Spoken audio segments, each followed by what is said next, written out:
Oh, yeah, there you go. You're good.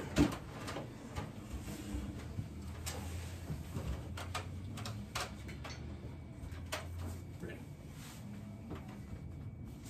Do I need to put these on? You can, yeah. That's pretty.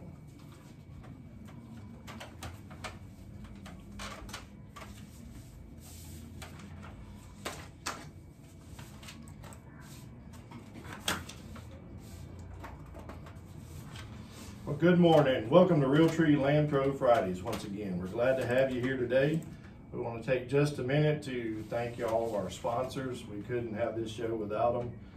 Southern Ag Credit. Southern Ag, we appreciate y'all. Thank you so much. And we're just, if you're looking to buy land or even a home on land, those guys can help you out at Southern Ag Credit. Bass Land Services, Mr. John Bass. Home Warranty Incorporated, Mr. Chris Gibson. Glenn Miller Forestry. Glenn is a forester and a land pro here in Brookhaven. LH Gibson with Gibson's Home Inspections. And then lastly, Levi Patton with Farm Bureau. Well, let me tell y'all a quick story. We're going to talk this morning about gator hunting. And I've applied for gator tags every year for the last, I think, 4 or 5 years. And I was lucky to get one 2 years ago. And then this year I applied, and on the second drawing, I got drawn for a tag. So I was real excited about it. And I got online, and the Mississippi Department of Wildlife has a series of videos you can watch that shows, you know, the correct way to catch the alligator and dispatch it when you do. And there's a lot of regulations, a lot of rules that go along with that. And the first video I watched was of some hunters who were harvesting alligator. And lo and behold, I knew the guy on the show. And I said, look at that, I know that fellow. So I called him and asked him to be on the show today. And I want to introduce to y'all Mr. Hunter Posey. Hunter, how are you doing this morning? I'm good, doing good. Thank you for the opportunity to be here today with you. Good. Well, I have to tell you, that was a good hunt. It was exciting to watch. And I watched all those videos and I learned a lot. I thought I knew a lot about gator hunting, but I realized quickly that I really didn't. And so I invite you here today just to maybe give us just start with some history of alligator hunting in the state of Mississippi. I want to go back to the early 1900s when the American alligator was really first targeted as far as for the hides and recreation purposes and the value. Many gators were killed, and that caused them to become on the endangered species list by the U.S. Fish and Wildlife in 1967. And through the department from 1967 to the early 70s, the Mississippi Department of Wildlife, Fisheries, and Parks worked together to bring gators back into Mississippi. And throughout that work, it allowed these programs to be implemented. And in 2005, the first alligator program was launched. In 2005, 480 permits were issued, and roughly, it was only 2 major waterways that they had the application permits in 2005. Which 2 were though? Do you remember? It was probably just broken up. Well, there's 7 active today, so and it's grown up to 960 permits. Right, right. So there's 7 zones throughout the state. Yes, sir. Currently. And if I understand correctly, you can only apply for 1 zone. Yes, sir. When you apply. Okay. And so, in your opinion, which one's the best zone? I would have to say Southwest, since that's where the larger gators come from, and I live in that region. That's right, that's right. So that includes areas like Southwest Mississippi, basically. So it includes Natchez and the Big Black Corridor. The Big Black Corridor. Okay. Yes, sir. Okay, that's a lot of area. So it's and you know, for those of you who are listening who've never been alligator hunting, I will tell you it is exciting, scary, adrenaline rush. I mean, it is amazing to go out and you shine when it gets dark and you're out in the middle of nowhere and you shine that light and you see eyes everywhere, don't you, Hunter? Yes, sir. It's a unique opportunity that we have here in the state. It's really grown. The applicants have grown each year. The interest is rapidly growing. I think there were 5,500 applicants last year and 960 permits, and this year the statistics say it was 6,100 applicants. So the interest is growing, and more people are becoming interested in the outdoors, and it's just great for Mississippi as a whole. That's great. All right, well, if you will, take us for a minute, like what is the proper way to actually catch an alligator legally here in the state of Mississippi. We're going to go by the rules and guidelines set in place by Ricky Flint with the Mississippi Park Wildlife Fisheries and Parks. When we want to make sure we're safe, but before we do anything, just safety is the most important factor when you're alligator hunting. And make sure everybody in your boat is licensed. You can gather this data from 1-800-GO-PARKS or 1-800. Let me get that number right. Yeah.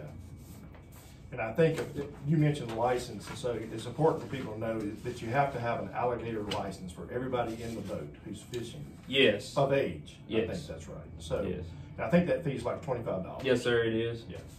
So it's important that you have if you're in the boat, you need to have a license.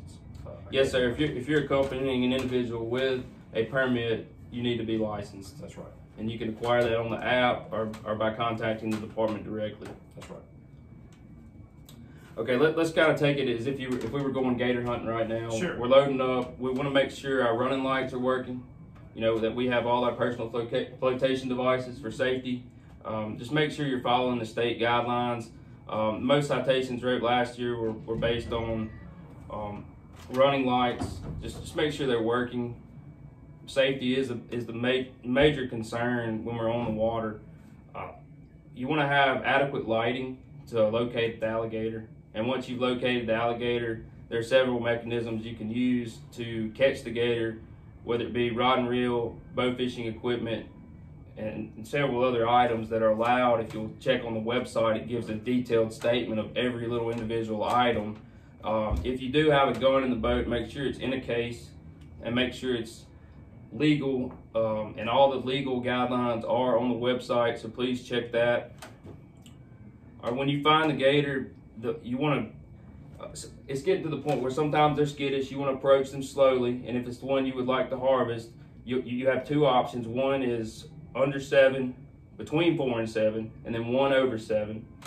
So you harvest the gator by casting and catching him, reeling him to the boat. It could be quite a battle. And that sounds simple, but it's not that easy, is it? No. I mean, it's been, it can be 7-8 hours that you spend if it's a large enough gator, maybe even longer, just fighting the battle to get it where you can actually put a snare on the gator and follow the appropriate guidelines and rules. Right.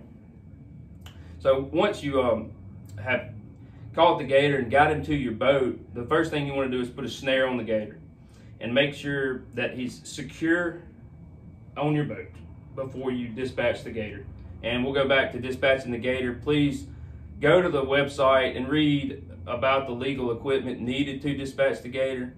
Once the gator is dispatched, you need to bring him in the boat and immediately go through the proper protocol by tying the legs, wrapping the nose in tape, and immediately apply the tag and sign the tag, the temporary tag that you've been given, whether it be for the 7-foot gator or the under 7. Make sure the gator is tagged. That is the main thing. Yeah, I agree. And so just to recap for those who may not know, when you are selected for a permit, when you do draw that, your permit includes 2 alligators, one under 7 foot long and one over 7 foot long. Yes, sir. Between 4 and 7. That's right. Between 4. It has to be a minimum of 4 feet. Yes, sir. But it can be between 4 and 7 or 7 and above. So if you catch one, you may not want to dispatch it. You may want to measure, especially if you already caught small. Yes, sir. You want to make sure that second one is above 7 feet in length. And so it's possible that you may catch it, and you may, sometimes you get it in the boat to measure it, sometimes you measure there in the water, but you want to make sure before you dispatch that alligator, because once you do, it's yours, right? And yes, sir. Whatever comes with it in terms of a game warden checking you. So, and again, all that sounds easy, but it's not so easy. It's really not. It's a process. It is fun. I'll tell you, I know you got a story you want to share, but I want to share a quick story. Last year, I went with a good buddy of mine, Buster Buick, his son Taylor, and we hooked the same alligator. And I know this is going to sound like an exaggeration, as most hunting stories are, but this truly happened. We hooked that alligator 7 different times. Estimated him to be around 11 foot in length, and he just kept getting away.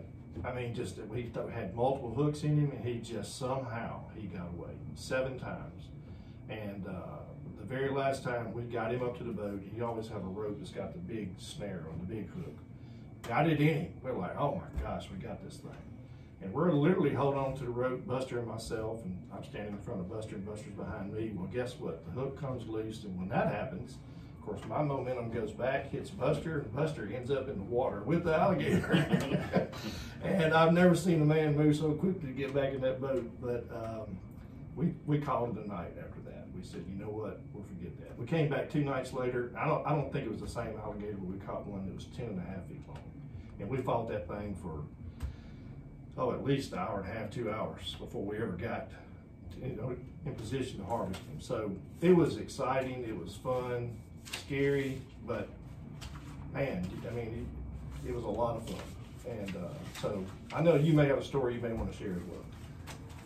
I think the best story I have is we were fortunate enough to get drawn a few years ago, and we ended up catching one that was 11.6, and we use rod and reels. That's my favorite method of catching them. Just I enjoy it. We like to try to get 2 rod and reels with heavy braided line in the alligator when we're trying to catch him.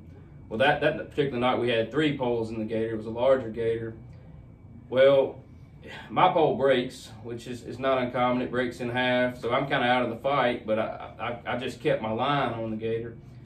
About 3 or 4 hours in, both of the individuals that had the gator hooked, it came loose, and we were very upset. Said, well, that's our night. We've lost the gator. And I stood up and reeled my pole in, and I still had him on my pole. I'd just been letting the line out with a broken pole. So I did end up, having him on there, and we were able to hook him again. So it worked out, and we thought we had lost him completely, and it was just a unique experience. Yeah, absolutely. And so we just wanted to share this information with people listening today that maybe you've never been. And I will say, 4 years ago, I'd never been. I just went with a buddy of mine. He's like, hey, you want to go alligator hunting? Usually alligator season actually falls about the same time the dove season starts. And for me, dove season was the kickoff to hunting season throughout the year. And but that has now changed. I still enjoy dove hunting, but I will tell you that gator hunting is probably my favorite kickoff season to the year. It's a very unique process. Yeah, I have the dates here actually. The public water season is noon August 27th. That runs to noon September 6th of this year. Okay, yeah. I think it's like maybe 10 days, is that right? Yes, sir. I believe so. So it's an enjoyable time. If you get a chance, you can, even if you didn't get drawn for a tag this year, which is too late now to get that, but you can go with someone who does have a tag. So again, you just have to buy that $25 license.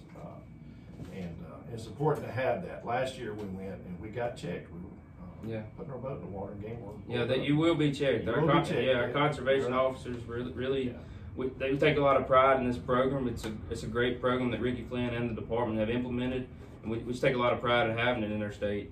That's right. So, well, Hunter, thank you, man. Is there anything else you want to share with us? I just appreciate the opportunity to be here. Absolutely. We're glad to have you. So, well, if I tell you what, before you leave, tell us how you got started in this. I mean, what piqued your interest and what got you involved? I just grew up in the outdoors. It's always been something that I'm passionate about. I was fortunate to be drawn, and actually was on Mississippi Outdoors. We did a hunt. It's a recreational event that involves the whole family, your friends, and being on the water at night. Like I said, with your buddies in the boat. It's just a fun opportunity that Mississippi presents. It's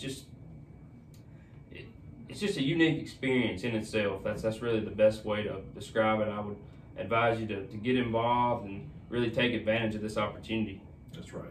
And so I know you've been featured on one video, but I think you have some upcoming videos that will be released. It's potential there will be some more videos. That's great. That's great. Well, Hunter, thank you. We appreciate you. By the way, Hunter has an insurance business here in Brookhaven. Yes, sir. Thank you. You want to tell us a little bit about that, or? Yes, sir. I'd be more than happy to. Thank you for the opportunity to do so. I've spent 10 years in the insurance industry. I have 2 offices, one here in Brookhaven and one in Fayette. mainly work with auto, home, commercial, and life customers, and it's an independent agency, and it's just really something I'm passionate about. Just like hunting, it's something that I put my life into, and if I can ever help you in any way, let me know. I'm located at 105 West Chickasaw here in Brookhaven, and my number is 601-835-5070. Thank you for the opportunity to share that.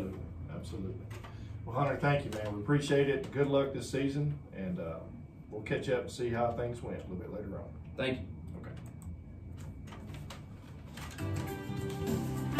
Sorry, I was a little nervous when we first started. Good, man. I want to make sure my data was right. It's like I don't want to get. Good job. So it airs. When's it air? Tomorrow morning at 9:06. It's be on Super Talk here in Brookhaven and in McComb.